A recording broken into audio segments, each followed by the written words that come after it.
Brace yourselves for all the excitement. It'll be awesome. Back to the interrogation. Lassie / Timothy, that's all I can call him, Lassie. At this stage in the game, if Lassie could prove that Sean was in fact a totally fake psychic, would he bust him? Well, it would sort of suck because the show would be over. But there is an old saying that if it weren't for the devil, the Pope would be out of work. So I don't know what Lassie would do if he suddenly didn't have Sean to torment. Lassie poops in the woods. While wearing a funny hat, yes. Corbin, the biggest fan question we got for you was when next will Henry be involved in a case? Because the kids love that.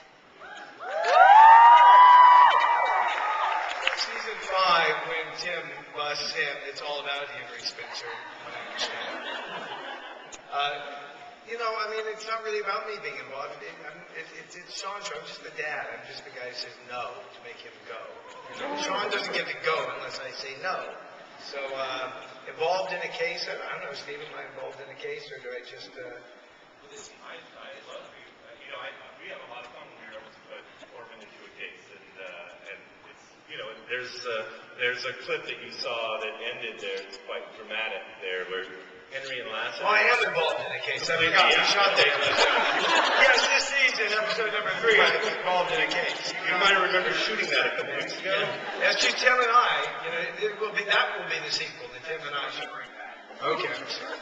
But Corbin is a great actor to write for, and he brings such a... And he says he's just the dad, but he really is the catalyst for everything that's happened to this character and what this character is, and his disappointment and his subsequent, appreciation of Sean's skills is one of the things that Sean is always striving for. That's right. So Corbin is very important. Let's hear it for Corbin Burnson.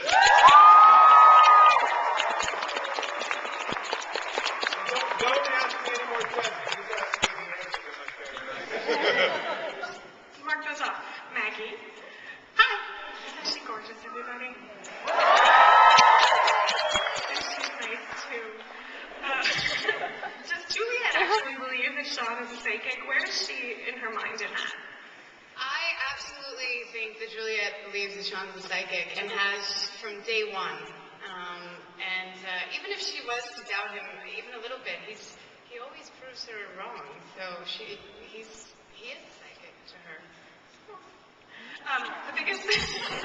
Aww. The other big question everyone had for you is, where does this dear girl come from? Does she have a family? Is she an orphan? Was she found in the woods? Are we ever going to learn any more about her?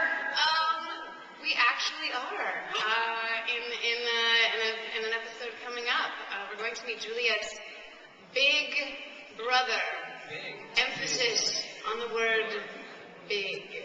One of our best pieces of casting yet, and we cannot tell you who it is. We still wish we could at least give you a hint, but I'm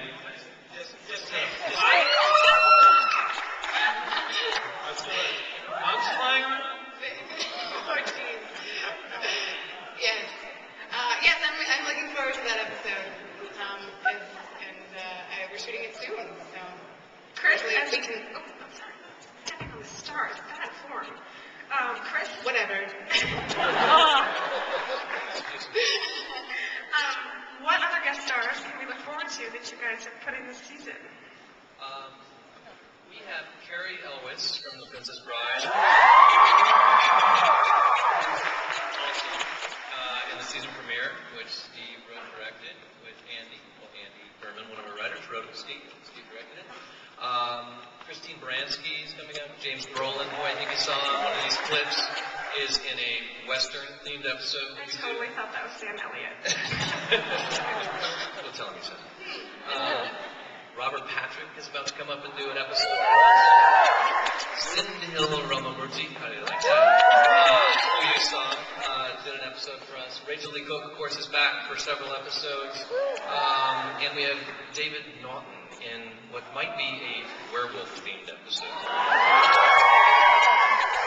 And that's it so far, but a lot more to come. It's been a really, really good, fun year for casting. Seeing part of it, it looks really good too.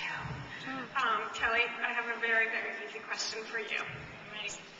When are Sean and Juliet getting together?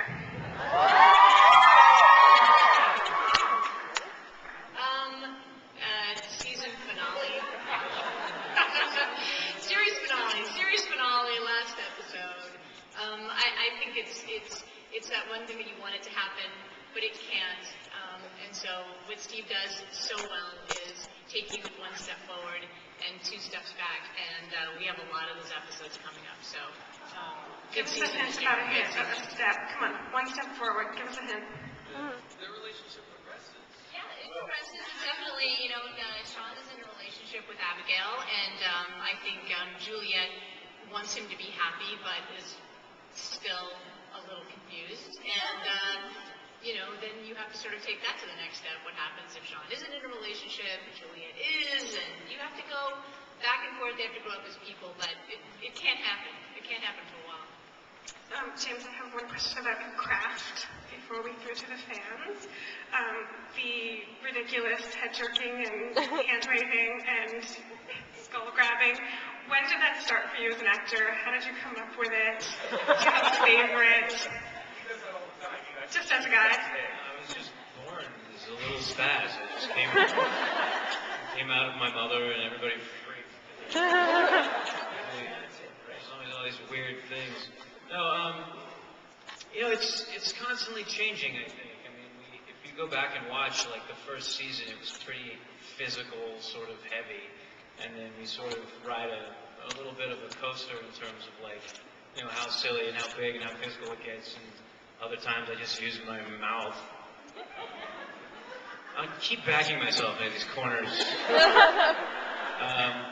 It's a lot of it's physical comedy, and one thing that's great about our show, which, a million things are great about our show, including our beloved USA executive Jackie DeCrinnis, who moonlights as a Hawaiian Club tennis pro, but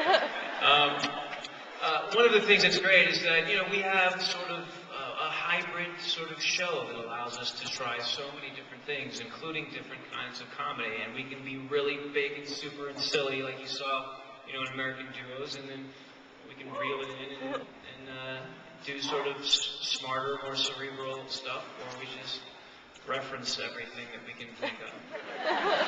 And yet it's all Psych, and it's all us. We always say that there are 88 keys on the comedy piano, All played by and we play all of them. So we want to do really smart jokes, but we also want to do really stupid jokes, really obscure jokes, really odd jokes, physical comedy. There's only so many times that James can put his hand to his head, and so we always try to figure out a new way to make that fun. Some jokes are for all of you, some jokes are for two of you. Yes. For none of you. And you know who you are. I think the most satisfying thing is when someone gets the most obscure joke that we do. I make jokes, references to the Bay City Rollers and things like that. And when people come up to us and actually get it. John Landis told us on American Duos that James and I are writing a show for 6 people in a basement in Wisconsin.